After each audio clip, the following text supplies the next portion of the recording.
Well, hi YouTubers, I'm back with 40 years of Mills and Boone. Yeah, top still not changed because I'm doing a chunk all in one day. So, it's by Carol Marinelli. More precious than a crown. Mills and Boone modern.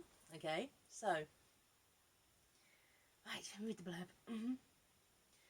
The woman he shouldn't crave.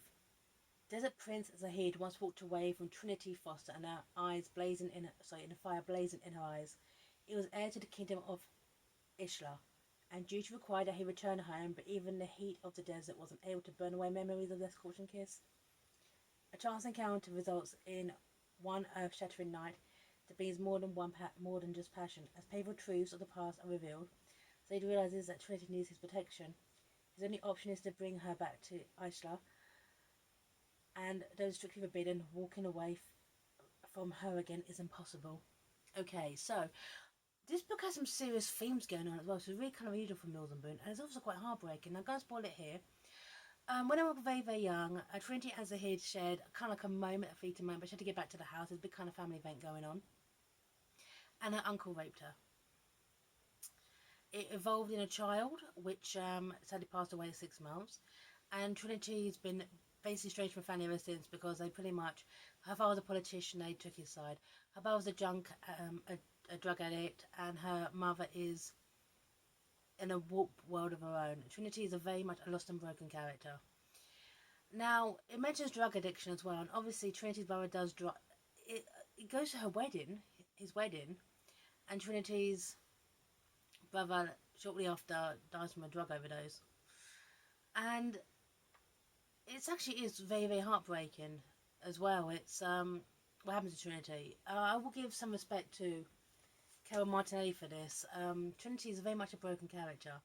Her actions are all justified, and very, very heavy for Mills and Boone. It kind of, a bit kind of contrast, okay, between, you know, this desert sheikh, this prince, okay, and Trinity's life. Is very much broken characters. Right. There's a bit beginning, okay, where in their youth, Donald, that's Trinity's brother, essentially tried to frame Zahid for drugs, which he was carrying, but it all kind of worked out well in the end, and yeah, that's we kind of went to become friends, but that's how it happened. Okay, right. Over and over, Zahid never paid his debts to Donald. They were friends when perhaps Zahid would rather not have been. He had secured invitations to functions that Donald would never have got had he not asked Zahid to intervene. And over the years, Donald had also borrowed significant amounts of money and made no effort to pay it back. Right. So this this bit here, okay, is when they're flying back for Donald's wedding. Okay, and it's bit here, okay, because Trinity's been in America. Right, because Trinity is just broken by seeing her family again after what happened to her. I'd rather not talk about it at all after what happened. Trinity didn't have to wait for baggage as she raced out of customs, her heart aflutter. Despite everything, she was looking forward to seeing her mum.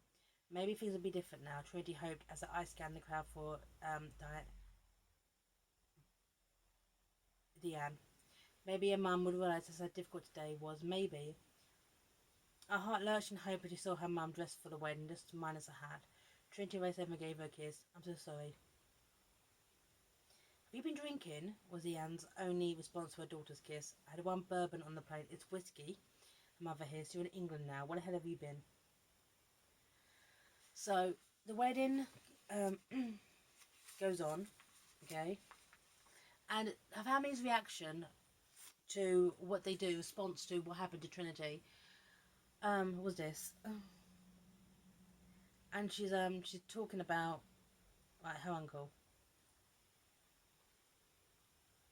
Kano tried to remember this is your brother's wedding and not spoil a family gathering for once. Her face was right up against Trinity's. For once today, can you not can today can you not can today so one for once can today not be about you? Of course, Trinity stared back coolly. Just make you sure to keep the sleeves away from me. I still going on about that. It was years ago. 2 champagnes on an empty stomach was fluttering with her mother of the groomed nerves, and Dan was not to be argued with, and certainly she wanted nothing to spoil what had to be a perfect day. You'll behave, Trinity. You'll be polite and you will smile. Yeah. So yeah, this is what Trinity's up against. Right. But this is when, okay, page 52, where she meets Saeed again. This bit here. One kiss may not sound much, but that one kiss was only a pleasant memory ever remotely attached to sex. You ought to go back inside, Zahid said. Your mother is looking for you. I loathed him, Trinity said. It shows. I love him, though. He was surprised by her admission not that she loved her family, more of the hopelessness in her voice. Do you get on with your family? I do, Zahid said, most of the time. But the thing is, her mother wants her to sing at this wedding, and she's tried to see 16 going on 17. And she pointed to Clive, her uncle, when she sang, as she told him about the world about that night. The skeletons were coming out to play, the linen basket was going to be emptied. Yay. But Zahid stops her. Zahid absolutely stops her. And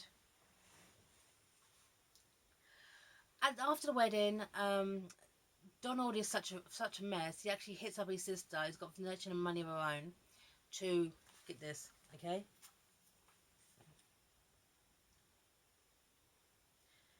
Cover word, Trinity.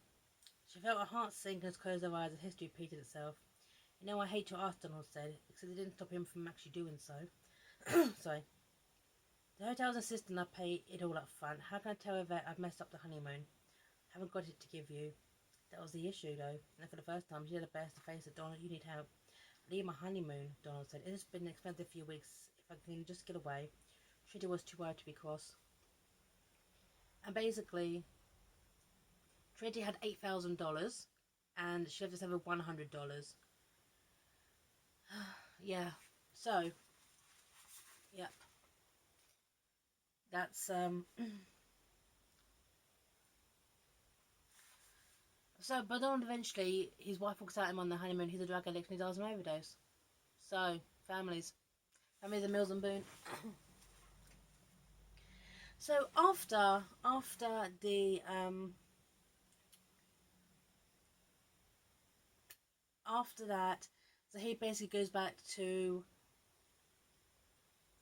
the UK, sees Trinity, brings her back to his country, and basically just kind of keep an eye on her, give her a break.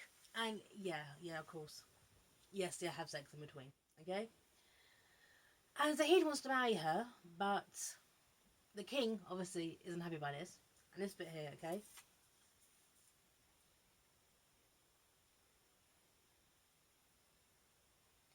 If we make a commitment to marry a suitable bride, the king checked, and when Zahid didn't answer, he continued speaking. Because you know that Trinity Foster will not be an unsuitable bride, so he would be an unsuitable bride, and one that people would never accept. My answer to your question was the correct one. I'd like to spend more time with Trinity. That was all Zahid wanted. Time for Trinity to get used to Issa and Pexi's beauty. Time for England as a couple, see if they would work out. So the king's trying to force him into an arranged marriage, okay? And Trinity eventually breaks down and tells all about her family, and the fact is that the reason why she hates sex until she's with Zahid, who kind of makes her feel better, and is due to the loss of her daughter.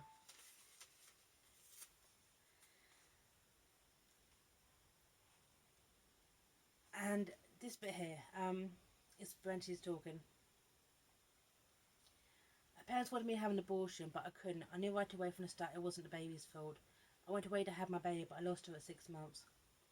Does she have a name? Fridge nodded. Amara. Eternal.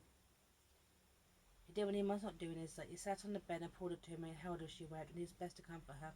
Trinity was still dry in her fear, not for the baby she lost, but the one she might hold inside of her now. Because Trinity finds out she's pregnant, and it's his child. Okay?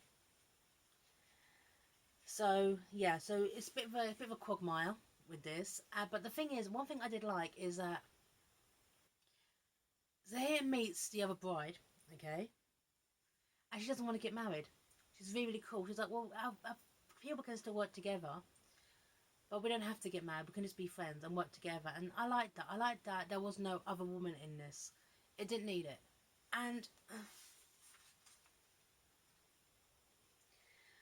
also there was a subplot as well regarding Layla, who is Zahir's sister, who's never left the country because of her gender. She speaks to people, she activities online, but she doesn't really understand the world. She doesn't realise that contraception exists, And there is this kind of second book as well about her story as well, which is at the end of this as well. Which I like the dynamic, obviously, because Trinity, she's never had a little sister.